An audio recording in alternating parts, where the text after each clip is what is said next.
Good morning. You are welcome to the online physics class. I am Srinivas Tiwari, lecturer physics, Jagatjit Inter College, Ikona Shravasti. Today topic the circular motion. Get ready.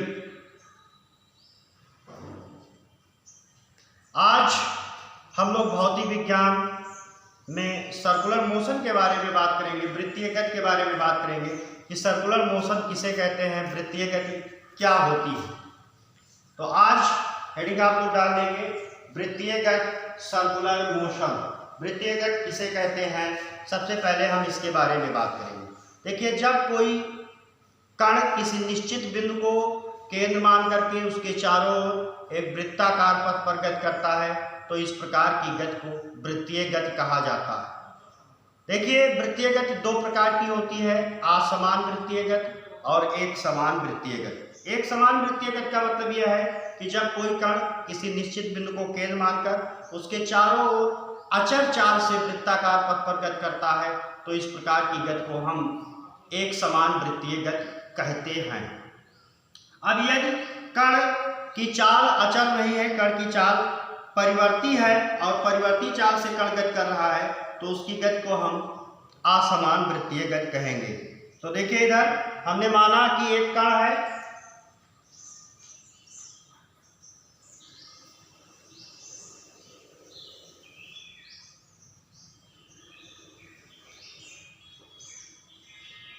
ये एक वृत्त है, वृत्त का केंद्र O है और वृत्त के केंद्र से यहाँ पे कोई बिंदु P0 है, यहाँ पे कोई पॉइंट हमने मान लिया है कि P0 है। तो अब देखेंगे यहाँ पे हमने मान लिया कि यहाँ पे क्या है कि एक कोई कण है, इसकी त्रिज्या जो है R है, यानी ये जो कण है वो केंद्र O से स्मॉल r दूरी पर केंद्र O के चारों ओर घूम रहा है, वृत्ताकार पथ पर घूम रहा है। ये जो कण है ये जब यहाँ पे है, पॉइंट P पे है, तो जब पॉइंट P पे है तब इसकी चाल B है और दिशा इस तरफ है।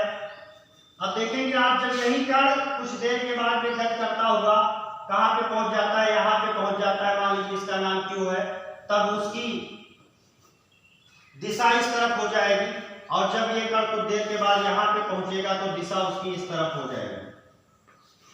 यानी वृत्तीय गति में कण जो होता है, दूसरी बात देखिए, अगर मान लीजिए कि P0 से कण, कोई कण है जो P0 से वृत्ताकार पथ पर स्मॉल r त्रिज्या के वृत्तीय पथ पर गति करना प्रारंभ किया और कहाँ पे पहुंचा, P पे पहुंचा। तो जैसे ही वो P0 से P पे पहुंचा, उसके कोण में साथ साथ वृत्त के परिध पर चली गई दूरी में और उसके चाल की दिशा में परिवर्तन होता रहेगा। यानी वृत्ताकार पथ पर, यानी अगर कोई वस्तु वृत्तीय गति कर रहा है तो वृत्त के परिध पर चली गई दूरी समय के साथ, वृत्त के परिध पर चली गई दूरी प्रारंभिक बिंदु के साथ, जहां से उसने गति प्रारंभ किया है वहां से प्रारंभिक बिंदु के साथ, ठीक है, उसका बनने वाला कोण तथा उसके चाल की दिशा में निरंतर परिवर्तन होता रहता है। यह वृत्तीय गति की पहचान है।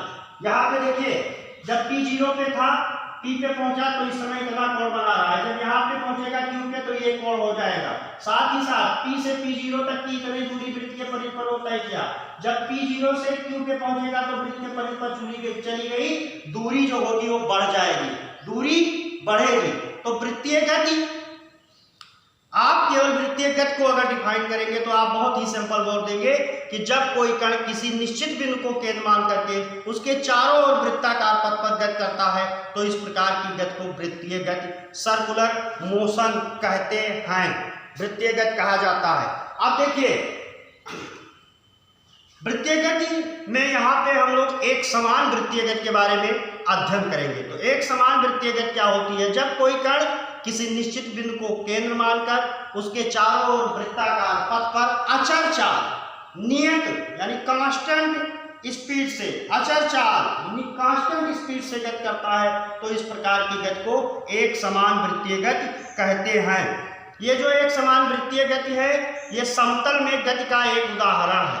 समतल में गति, समतल में गति का मतलब कि जब कोई कण किन्हीं दो अक्षों के परितः गति करता है तो उसकी गति समतल में गति कहलाती है, मोशन इन प्लेन। देखिए कैसे दो अक्षों के परितः मान लीजिए, देखिए यहाँ से ये देखिए क्षैतिज में चल रहा था, धीरे धीरे ऊर्ध्वाधर दिशा में गया, यानी ये दो x और y दो अक्षों के परितः गति कर रहा है, लंबवत भी गति कर रहा है और क्षैतिज भी गति कर रहा है। अब यहाँ पे देखेंगे हमने मान लिया कि एक कण है और चित्र में एक कण है, कण क्या है P0, पहले P पे है, तो जब कण P पे हमारा है तो वो B चाल से क्या कर रहा है, धीरे धीरे आगे बढ़ रहा है। अब देखिए जैसे जैसे वो आगे बढ़ता है उसके जो चाल की दिशा होती है वो क्या होती है, बदल जाती है। यानी यहाँ पे ये चाल देखिए ये B की दिशा इस तरफ है, यानी इसको नियत चाल तो मैंने कह दिया, लेकिन इसको हम वेग भी कहेंगे, क्योंकि जब वो एक समान चाल से चलेगा और उसकी दिशा में परिवर्तन होता रहेगा, यानी उसके चाल की दिशा निश्चित होगी, तो इसको चाल ना कह करके हम वेग भी कह सकते हैं। यानी एक समान वेग से वो कण चलेगा, क्योंकि उसमें दिशा है, ये नहीं है कि किस तरफ जा रहा है ये पता नहीं है, जहां भी रहेगा उसकी दिशा पता रहेगी। तो ये कण धीरे धीरे Q पे पहुंचता है, तो यहाँ R मान लीजिए ये पॉइंट है, R पे पहुंचा, तो ये एक समान वृत्तीय गति कर रहा है। एक समान वृत्तीय गति करते हुए जो कण है,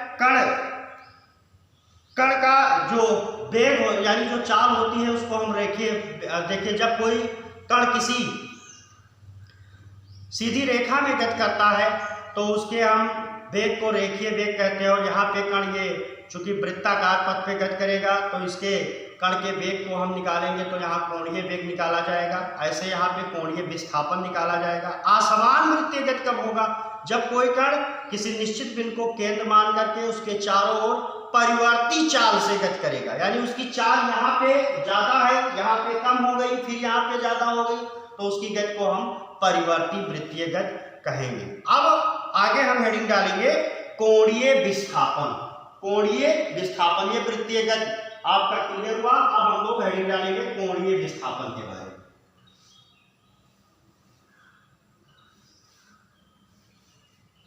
तो आप हमारा हेडिंग क्या है, कोणीय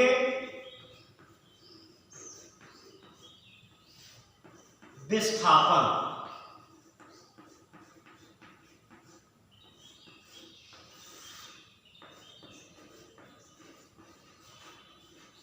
एंगुलर डिस्प्लेसमेंट।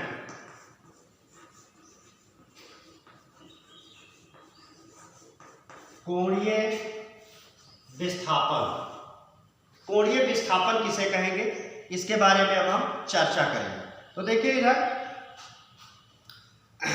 हमने मान लिया, देखिए जब कोई कण किसी वृत्त की परिधि पर चलता है तब किसी क्षण कण का त्रिज्य सदिश कण की प्रारंभिक स्थिति के सापेक्ष त्रिज्य सदिश, यानी ये मान लीजिए यहाँ पे कण है P0 पे, तो O से P0 तक की दूरी को हम क्या कहेंगे, त्रिज्य सदिश कहेंगे, क्योंकि इसकी दिशा क्या है, निश्चित है, तो इसको हम क्या कह सकते हैं, त्रिज्य सदिश कहेंगे। तो जब कोई कण किसी वृत्त की परिधि पर चलता है तब किसी क्षण कण का त्रिज्य सदिश कण की प्रारंभिक स्थिति के सापेक्ष जितने कोण घूमता है उस कोण को कोणीय विस्थापन कहते हैं। उस कोण को हम क्या कहते हैं, कोणीय विस्थापन कहते हैं। अब देखिए माना हमने कि कोई कण है जो वृत्त के परिधि पर P0 से वामावर्त एंटी क्लॉकवाइज घूमना प्रारंभ करता है, चलना प्रारंभ करता है, और किसी क्षण वो कहाँ पे है, T1 पे है। किसी क्षण वो कहाँ पे है, T1 पे है, और कुछ देर के बाद ये कहाँ पे पहुंच जाता है, T2 पे पहुंच जाता है। कहाँ पे पहुंच जाता है, T2 पे पहुंच जाता है। जब वो कण T1 पे है तब उसका प्रारंभिक स्थिति के साथ कोण जो बन रहा है वो θ1 है, और जब वो T2 पे पहुंच जा रहा है तब प्रारंभिक स्थिति के साथ जो उसका कोण बन रहा है वो क्या है, θ2 है। यानी P0 से T2 तक के ये इतना कोण पूरा क्या है, θ2 है, और ये कितना कोण क्या था, θ1 था। यानी T2 माइनस T1 इस समय को हम क्या लिखेंगे, डेल्टा टी कह लिखेंगे। और इस समय में कण के कोण में कितने का परिवर्तन हुआ, तो इस समय में देखिए यहाँ T1 से T2 तक की मान लीजिए ये दूरी जो तय किया वृत्त के परिध पर वो कितनी दूरी तय किया उसने, डेल्टा एस दूरी तय किया। अब इतने में देखिए कोण में कितने का परिवर्तन हुआ, तो θ2 माइनस θ1 बराबर मान लीजिए डेल्टा थीटा का परिवर्तन। कितने का परिवर्तन हुआ, डेल्टा थीटा का परिवर्तन हुआ। यानी इतनी देर में कण जो है T1 से T2 पे पहुंचा, तो ये जो T1 से T2 तक का ये जो कोण में परिवर्तन हुआ, इस कोण में परिवर्तन को हम क्या लिख देंगे, डेल्टा थीटा लिख देंगे। तो देखिए कोणीय विस्थापन को हम कैसे लिखते हैं, कोण यहाँ पे ये जो T1 से T2 तक के जो इसके कोण में परिवर्तन हुआ डेल्टा थीटा, यही इसका क्या है, कोणीय विस्थापन है। और यदि वृत्ताकार पथ की त्रिज्या स्मॉल r हो, यदि वृत्ताकार यानी वृत्त की त्रिज्या स्मॉल r हो, तब कोण बराबर होता है चाप बटे त्रिज्या। कोण बराबर होता है चाप बटे त्रिज्या, आप लोग पढ़ चुके हैं। तो यहाँ पे कोण कितना बन रहा है, T1 से T2 तक कोण कितना बन रहा है, डेल्टा थीटा, और चाप यानी वृत्त के परिध पर चली गई दूरी कितनी है, डेल्टा एस है, और त्रिज्या कितनी है, r है। यानी कोणीय विस्थापन बराबर हो जाएगा डेल्टा एस बटे डेल्टा r। देखिए इधर यह कोणीय विस्थापन तथा रेखीय विस्थापन में संबंध है, इसको हम कोणीय विस्थापन तथा रेखीय विस्थापन में संबंध भी कहते हैं। इसी को डेल्टा थीटा बराबर डेल्टा एस अपान डेल्टा आर को कोण अथवा कोणीय विस्थापन का मात्रक, देखिए कोण है चाहे कोणीय विस्थापन है, इसका मात्रक रेडियन होता है। क्योंकि आपको बताया था दो पूरक राशियां होती हैं, एक कोण और दूसरा घन कोण। तो कोण का मात्रक हो या कोणीय विस्थापन का मात्रक हो, दोनों का मात्रक रेडियन होता है। तो ये बात थी कोणीय विस्थापन की। कोणीय विस्थापन एक सदिश राशि है। ये सदिश राशि कैसे है, क्योंकि आप देख रहे हैं कि ये वामावर्त घूमेगा या दक्षिणावर्त घूमेगा, यानी इसके विस्थापन की जो दिशा होगी वो निश्चित होगी। यहाँ पे ये किस तरीके से घूम रहा है, तो यहाँ पे इस तरीके से घूम रहा है, क्लॉकवाइज घूम रहा है। तो इसलिए ये कोणीय विस्थापन सदिश राशि है। कोणीय विस्थापन कैसी राशि है, सदिश राशि होती है कोणीय विस्थापन। अब हम बात करेंगे कोणीय वेग के बारे में। अगली बात, अगला हेडिंग जो हमारा है वो क्या है, कोणीय वेग।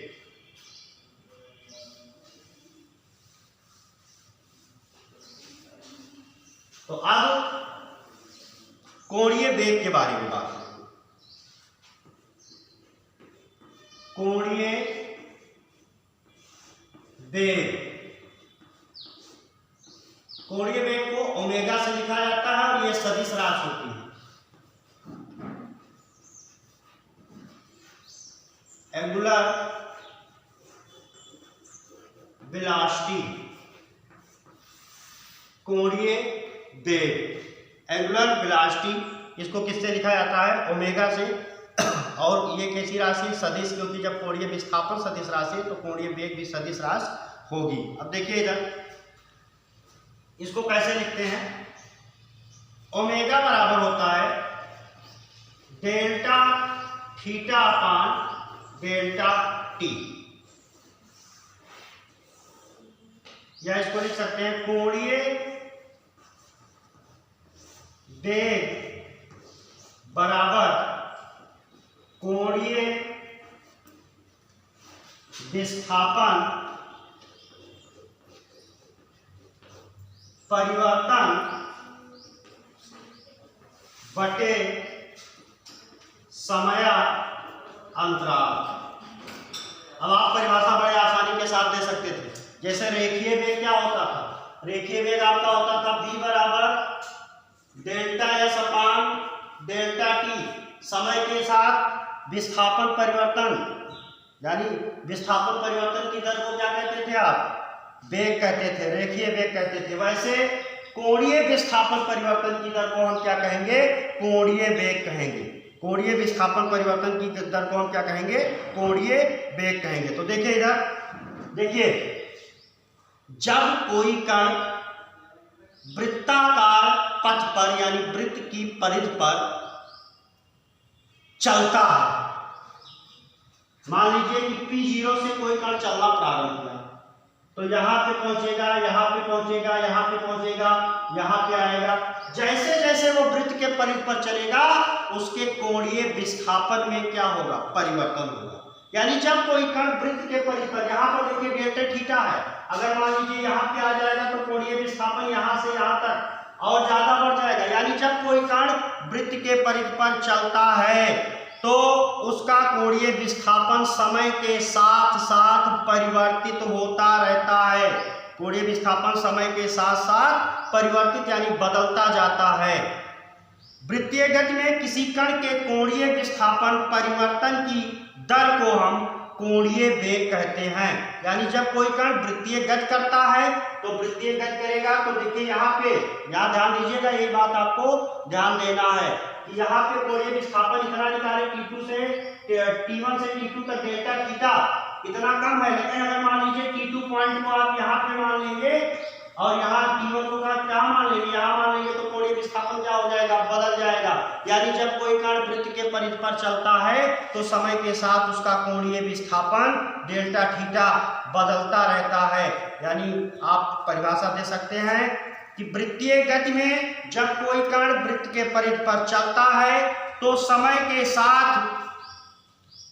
के साथ कोणीय विस्थापन परिवर्तन की दर को हम क्या कहेंगे, कोणीय वेग कहेंगे। इसे कोणीय वेग को ओमेगा से लिखते हैं। ओमेगा बराबर होता है delta theta upon delta T, यानी कोणीय वेग बराबर कोणीय विस्थापन परिवर्तन बटे समय अंतराल। अब देखेंगे इसका मात्रक क्या होता है।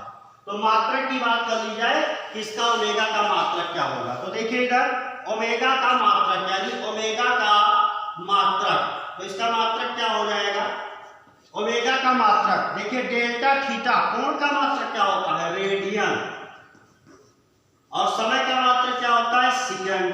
तो कोणीय वेग का मात्रक क्या हो जाएगा, रेडियन प्रति सेकंड। अब कोणीय वेग को लिखेंगे किससे, कोणीय वेग को ओमेगा से लिखेंगे। किससे लिखेंगे, ओमेगा से लिखेंगे। कोणीय वेग को किससे लिखेंगे, ओमेगा से, और इसका मात्रक क्या हो जाएगा, रेडियन प्रति सेकंड। इसका मात्रक क्या होगा, रेडियन प्रति सेकंड। अब विमा क्या हो जाएगी इसकी, तो ओमेगा की विमा लिखेंगे, तो इसकी ओमेगा की विमा। तो देखिए कोण का कोई विमा नहीं होता है, यानी कोण का कोई भी विमीय सूत्र नहीं होता है। तो ऊपर क्या लिखेंगे, एक, और नीचे क्या हो जाएगा, विमा, समय का विमा टी। तो ये टी जब ऊपर जाएगा तो टी का पावर क्या हो जाएगा, -1। ये क्या होती है, विमीय सूत्र किसकी, कोणीय वेग की विमीय सूत्र। ये कोणीय वेग का क्या मिल गया, विमा मिल गया। अब देखिए कोणीय वेग को मैंने आपको बताया है कि कोणीय वेग कैसी राशि है, सदिश राशि।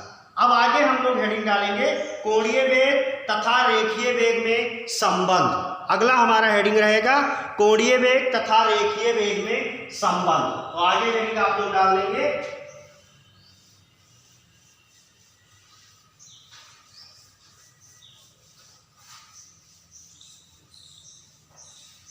अगला हेडिंग हमारा क्या है, कोणीय वेग तथा रेखीय वेग में संबंध। तो अगला हेडिंग है relation between angular velocity and linear velocity. तो अगला हेडिंग हमारा है relation between angular velocity and linear velocity.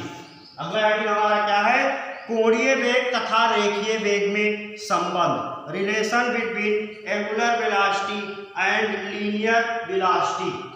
रेखीय वेग तथा कोणीय वेग तथा रेखीय वेग में संबंध। तो देखिए इधर कोणीय वेग और रेखीय वेग में संबंध पढ़ना है, यानी पी और ओमेगा में रिलेशन निकालना। तो देखिए हम जानते हैं, तो हम क्या जानते हैं, अभी हमने पढ़ा है डेल्टा थीटा बराबर डेल्टा एस अपान आर। अभी हमने पढ़ा है कोणीय विस्थापन में, किसमें पढ़ा है हमने, कोणीय विस्थापन में। तो देखिए इधर दोनों पक्षों में डेल्टा टी से गुणा करने पर, तो जब दोनों पक्षों में आप डेल्टा टी से गुणा करेंगे तो गुणा करने के बाद क्या हो जाएगा, डेल्टा थीटा बटे डेल्टा टी बराबर क्या हो जाएगा, 1/r को आगे कर दीजिए और डेल्टा एस अपान क्या हो जाएगा, डेल्टा टी हो जाएगा। अब देखिए इधर पुनः आप जानते हैं, क्या जानते हैं, ओमेगा बराबर होता है delta theta upon delta T, कोणीय विस्थापन। डेल्टा थीटा क्या है, कोणीय विस्थापन परिवर्तन की दर, समय का है इसलिए दर बोल देंगे। कोणीय विस्थापन में परिवर्तन किसके साथ, समय के साथ, उसको क्या कहते हैं, कोणीय वेग कहते हैं। और b बराबर क्या होता है, डेल्टा एस अपान डेल्टा टी, ठीक है। विस्थापन परिवर्तन, समय के साथ विस्थापन परिवर्तन को क्या कहते हैं, रेखीय वेग कहते हैं। तो अब हम अतः क्या हो जाएगा, अतः यहाँ पे हम क्या लिखेंगे, यहाँ पे हमारा जहाँ पे delta theta upon delta T है वहां पे क्या हो जाएगा, ओमेगा हो जाएगा और 1/r, और यहाँ पे क्या हो जाएगा, डी डेल्टा एस अपान डेल्टा टी के स्थान पे क्या हो जाएगा, बी हो जाएगा। तिरछा गुणा कर देंगे तो आर ओमेगा बराबर क्या हो जाएगा, बी, या बी बराबर क्या हो जाएगा, आर ओमेगा, बी बराबर क्या हो जाएगा, आर ओमेगा। ये संबंध होता है रेखीय वेग और कोणीय वेग में, जहां आर क्या है, वृत्ताकार पथ की त्रिज्या होती है, ओमेगा क्या होता है, कोणीय वेग होता है, और बी क्या है, रेखीय वेग। यानी अगर कोई कण वृत्तीय गति कर रहा है और कण का अगर आपको कण के वृत्ताकार पथ की त्रिज्या पता हो और कोणीय वेग पता हो तो कण का आप रेखीय वेग ज्ञात कर सकते हैं। देखिए इसका एक सदिश रूप होता है, कहीं कहीं पूछ लिया जाता है, तो इसको सदिश रूप में कैसे लिखते हैं, सदिश रूप में, तो सदिश रूप में ये कैसे हो जाता है, वेक्टर v बराबर होता है वेक्टर r क्रॉस ओमेगा, ये इसका सदिश रूप होता है, क्योंकि r यहाँ पे त्रिज्य सदिश होता है और ओमेगा कोणीय वेग एक सदिश राशि है ही, और b आपका रेखीय वेग, a भी क्या होती है, सदिश राशि होती है, तो ये इसका क्या हो जाता है, सदिश रूप हो जाता है। अब देखिए इधर अगर कोई कण वृत्ताकार पथ पर गति कर रहा है और अगर आपको कण का आवर्त काल ज्ञात करना है, कण का क्या ज्ञात करना है, आवर्त काल,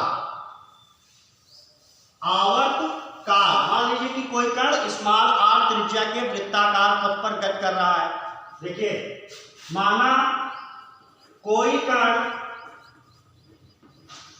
स्मॉल r त्रिज्या के वृत्ताकार पथ पर v वेग से गति कर रहा है, तब कण का आवर्त काल, कण का आवर्त काल t क्या होगा, t आवर्त काल। तो ये आवर्त काल,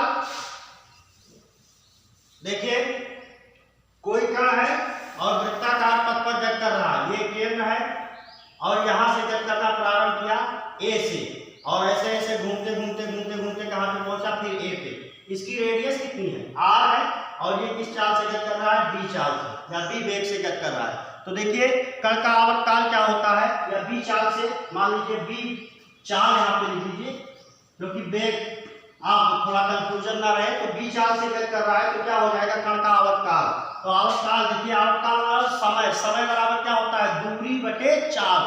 तो देखिए आवर्त काल क्या हो जाएगा, एक चक्कर में चली गई दूरी बटे क्या हो जाएगा, चाल। तो अब जब कोई कण स्मॉल r त्रिज्या के वृत्ताकार पथ पर गति करेगा तो उसका आवर्त काल का मतलब एक चक्कर पूरा करने में चली गई दूरी बटे कण का चाल, आवर्त काल। तो देखिए t बराबर क्या हो जाएगा, तो t बराबर चक्कर में चली गई दूरी, तो चली गई दूरी का मतलब वृत्त की परिधि, और वृत्त की परिधि क्या होती है 2 पाई r, तो 2 पाई r बटे 4 क्या है b। तो इससे हम कण का क्या ज्ञात कर लेंगे, आवक चाल ज्ञात कर लेंगे कि वह एक चक्कर अपना कितने समय में पूरा कर लेगा, एक चक्कर कितने समय में पूरा कर लेगा। तो इस टॉपिक को देखिएगा। नेक्स्ट टॉपिक में हम लोग अभिकेंद्र त्वरण के बारे में अध्ययन करेंगे। अभिकेंद्र त्वरण किसे कहते हैं, और अभिकेंद्र त्वरण उसके साथ साथ परिवर्ती वृत्तीय गति में कण का त्वरण हम लोग निकालेंगे, और अभिकेंद्र बल किसे कहते हैं और अभिकेंद्र बल के उदाहरण के बारे में अध्ययन करेंगे। धन्यवाद, शुभ दिन।